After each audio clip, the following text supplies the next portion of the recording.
Експерт з криптовалюти, пані та панове, без зайвих слів. Будь ласка, допоможіть мені надати теплий малазійський прийом. Андреас Антонополос. Дуже дякую. Дякую. Привіт всім. Добрий день. Салам алейкум. Мені дуже приємно бути тут. Я вперше в Малайзії. Я знаходжусь в Куала-Лумпурі менше 24 годин. І мені тут дуже подобається. Дуже сильно. Це моя остання книга, вона була опублікована у вересні. Вона називається «Інтернет грошей». Люди часто вважають, що це складна тема. Так, біткоін – складна тема для розуміння, і тому я опублікував 2 книги по ній. Перша книга «Освоєння біткоїна». Це для розробників програмного забезпечення, інженерів, технічних фахівців. Тут є розробники програмного забезпечення, інженери, техніки. Отже, 5 чоловік з цієї кімнати можуть прочитати цю книгу. Вона пояснює, як працює біткоін. Ймовірно, ви прочитаєте перші 3 розділи і дійдете до технічного матеріалу. І ось з цього моменту все трохи складніше. Це складно не тому, що я прагну, щоб це було так, а тому, що біткоін – складна тема. Тепер для всіх тих, хто не є розробником, книга «Інтернет грошей» не про те, як це працює, йдеться про те, чому це має значення. Це колекція з 11 моїх виступів в такому форматі. Книга пояснює філософію грошей. Наслідки біткоїна для суспільства – це книга для всіх.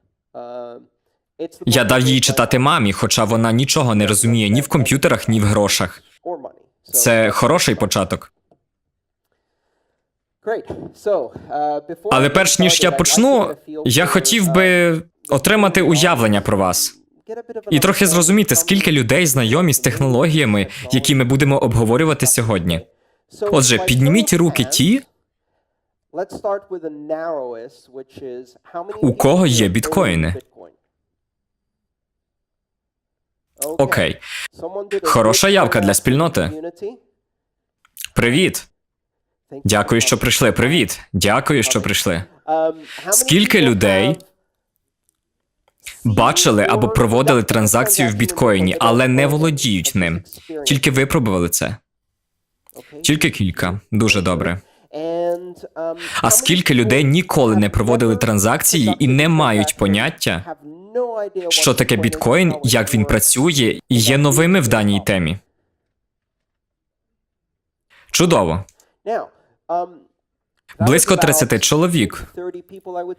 Тепер для новачків в цій темі я хотів би, щоб ви зрозуміли те, що ми обговорюємо сьогодні. Будь ласка, задавайте питання. Я хочу почути навіть найпростіші питання про біткоін, тому що я вважаю, що це найпотужніші питання. Після того, як ми закінчимо з презентацією, ми перейдемо до Q&A. Хотілося б побачити, як багато людей в аудиторії, які ніколи не стикалися з біткоїном і готові встановити біткоін-гаманець на мобільному. І хтось в аудиторії дав би вам безкоштовно частину біткоїна. Не цілий біткоін. Частку біткоїна. Просто так ви зможете побачити, як працюють транзакції, а потім ви зможете звернутися до свого друга і обмінятися біткоїном з ним. Я можу запевнити вас, що це абсолютно законно. Це дуже легко зробити. І це дозволить вам дійсно зрозуміти цю технологію. Її набагато простіше випробувати, ніж пояснити. Отже, наступне питання. У кого є біткоін на мобільному? І хто готовий допомогти людям установити гаманець і дати їм 1-2 долари? Я можу? Новачки, подивіться навколо. На тих, хто підняв руки, знайдіть їх після Q&A. Попросіть їх дати вам трохи біткоїна і допомогти створити гаманець. Не соромтеся. Я буду радий допомогти сам. З цим все в порядку. Давайте почнемо з основ біткоїна. В жовтні 2008 року в невідомій анонімній розсилці під назвою Шифропанк анонімний учасник, використовуючи псевдонім Сатоші Накамото, оголосив про публікацію статті і сказав: «Я думаю, що вирішив проблему в області комп'ютерних наук. Я знайшов спосіб створення системи електронних грошей, які прямі між людьми, peer-to-peer, як ми говоримо в комп'ютерних технологіях. Про цю систему електронних грошей я написав технічний документ і впровадив його в програмне забезпечення». І в цей же час Сатоші Накамото опублікував білу книгу. Ви можете завантажити її онлайн. Вона доступна на bitcoin.org. Ви можете увести в пошук «Біла книга Сатоші Накамото» або «Біла книга біткоін». На 9 сторінках Сатоші Накамото детально описав і таким чином передбачив багато речей, які відбулися протягом наступних 7 років. Яким біткоін був, і яким міг стати, і як він буде працювати. Але він не зупинився на цьому. Або вона не зупинилася. Чи не зупинилися? Тому що ми не знаємо, Сатоші Накамото – це чоловік, жінка чи група людей. Чи прибулець з майбутнього? Гаразд, ймовірно, де цей останній. Сатоші Накамото опублікував програмне забезпечення і запросив людей взяти участь у управлінні мережею, і це дає вам перший натяк на те, як працює біткоін. Біткоін – це програмне забезпечення. Біткоін – це додаток. Серед інших, які ви завантажуєте і запускаєте на своєму комп'ютері. Ви можете запустити його на ноутбуці, ви можете запустити його на робочому столі, бажано на комп'ютері, який постійно підключений до інтернету. В даний час воно використовує багато оперативної пам'яті і дискового простору. Але в ті часи воно було дуже легким. І якщо ви запустите цю програму, вона працює в інтернеті і знаходить інших людей, працюючих в цій програмі. Ви не знаєте, хто ці люди. Вона не звертається до конкретних людей. Вона створює випадкову мережу, яку ми називаємо peer-to-peer, де кожен учасник системи рівний. Немає ніякого спеціального комп'ютера. Вони всі просто розмовляють одне з одним. Створюється те, що в мережевих термінах ми б назвали натовпом. Випадковим чином звертається і підключається до різних комп'ютерів, на яких працює програмне забезпечення біткоін, і разом вони створюють мережу. І ця мережа використовується для обміну і поширення транзакцій. Ці транзакції кодуються в цифровому форматі. Вони містять інформацію про передачу цінності і авторизації для передачі цінності між учасниками. Ніхто не контролює цю мережу. І це критична концепція. Ніхто не контролює цю мережу. Ви запускаєте один із цих комп'ютерів, ви не контролюєте цю мережу. Ви запускаєте один із цих додатків, він підключається до інших людей, і ви запускаєте ще один з цих додатків.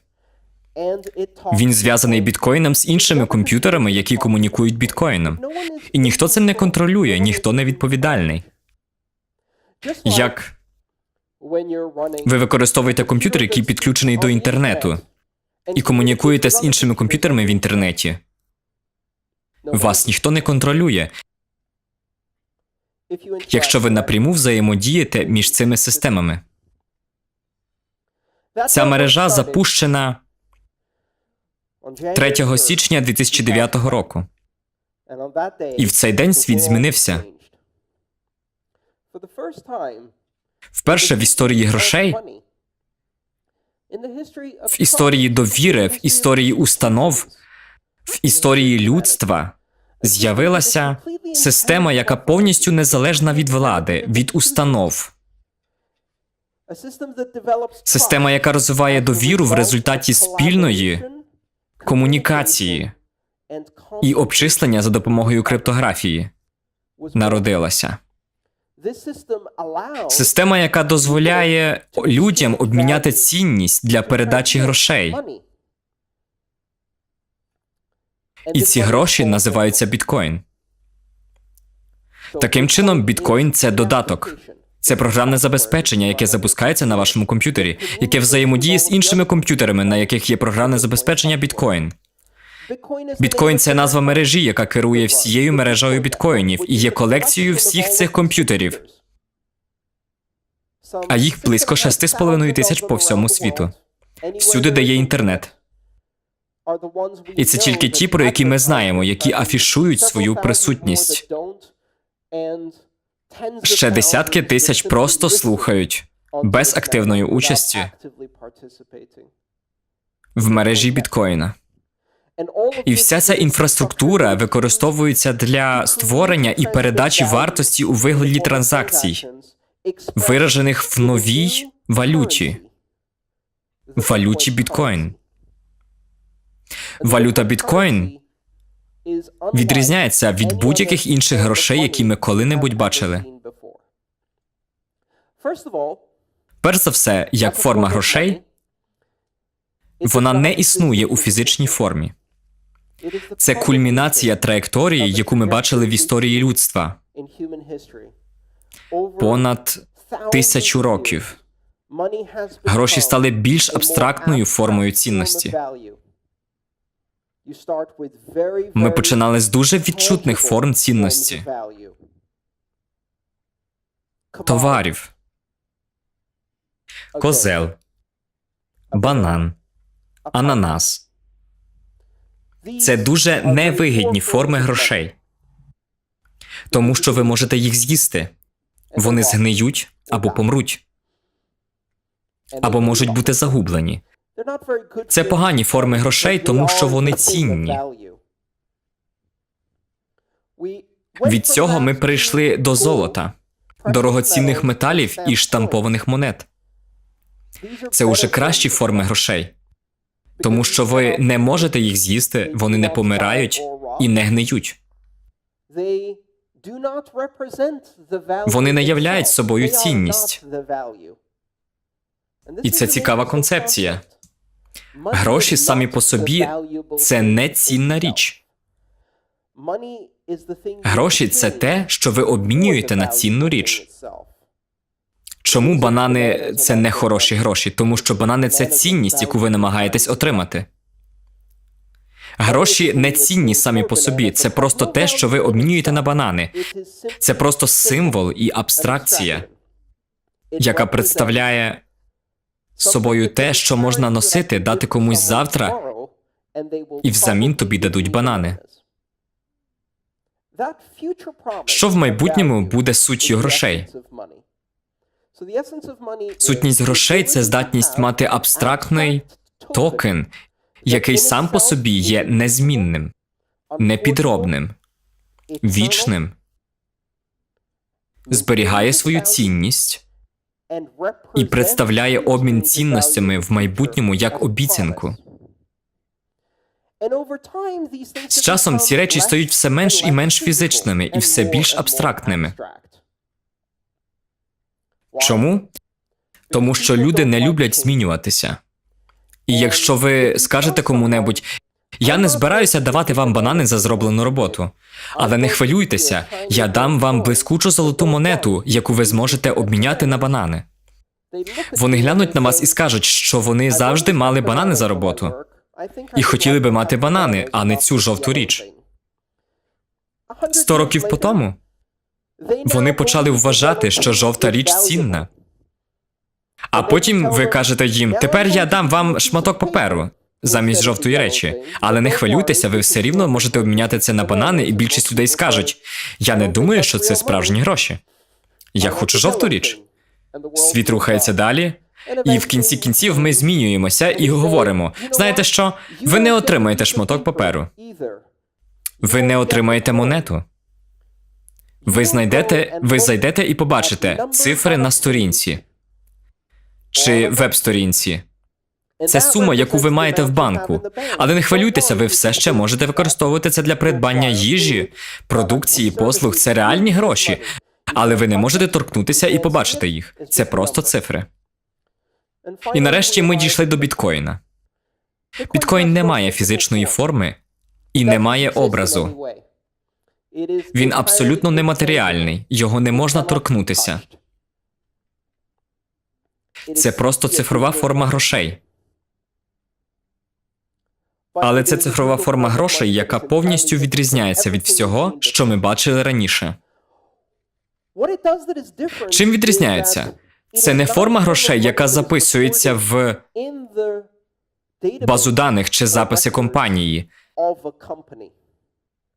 Це не цифрова форма грошей, яка представляє собою заборгованість центральному банку чи уряду. Це не цифрова форма грошей, випущена суверенною державою, центральним банком, нацією, королем. Це форма цифрових грошей, яка була випущена з допомогою складних і енергоємних обчислень в інтернеті. Записується одночасно кожен комп'ютер, який є в мережі біткоін. Перевіряються незалежно всі комп'ютери, які беруть участь в мережі біткоін.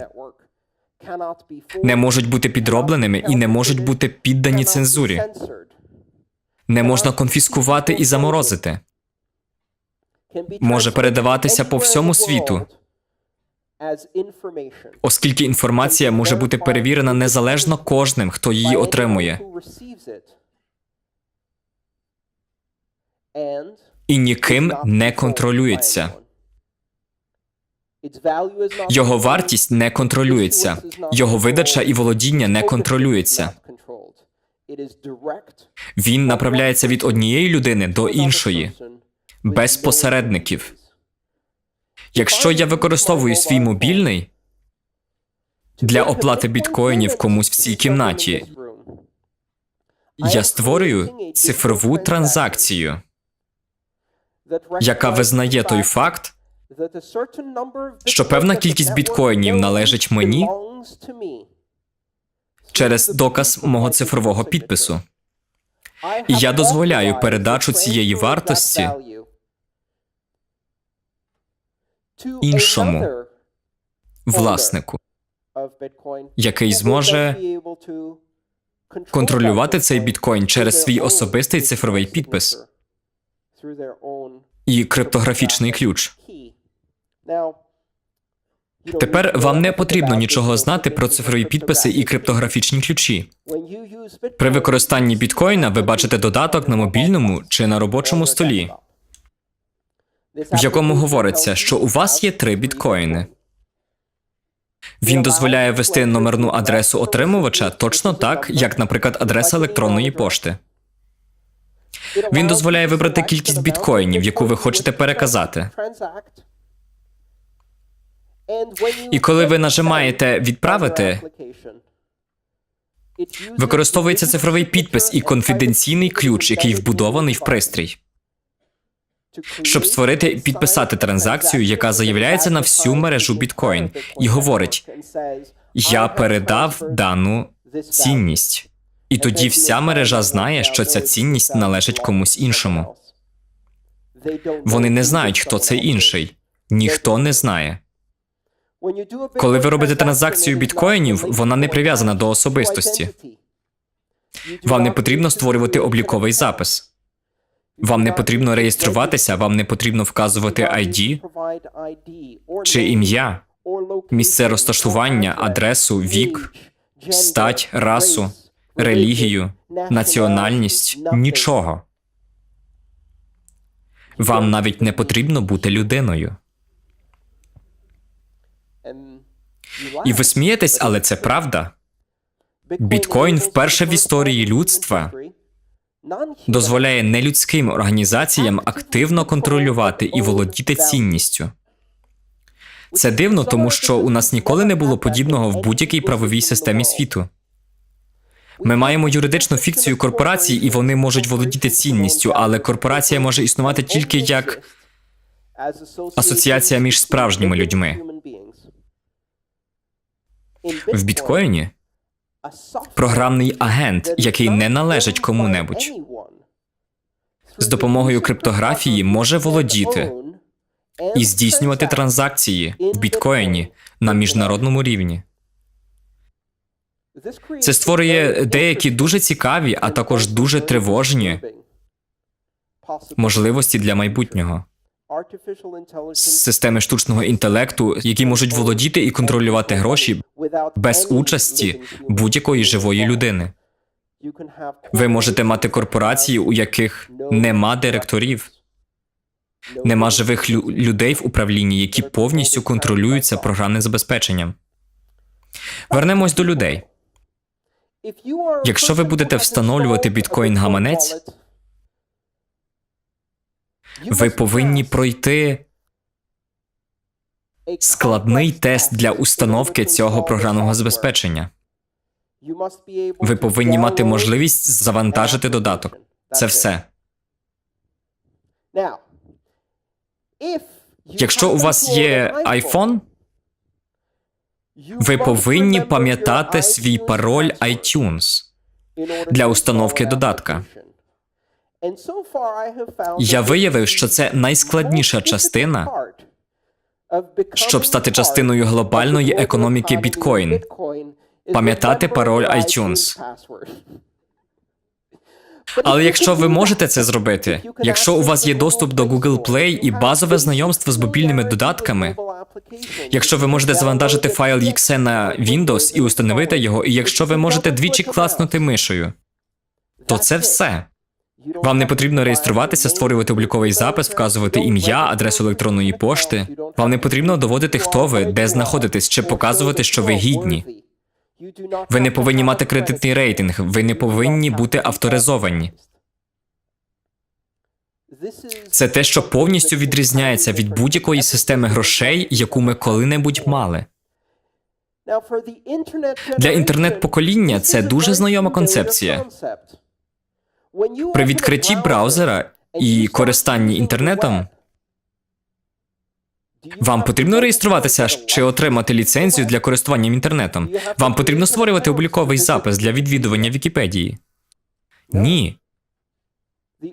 Єдина вимога – завантажити і установити веб-браузер.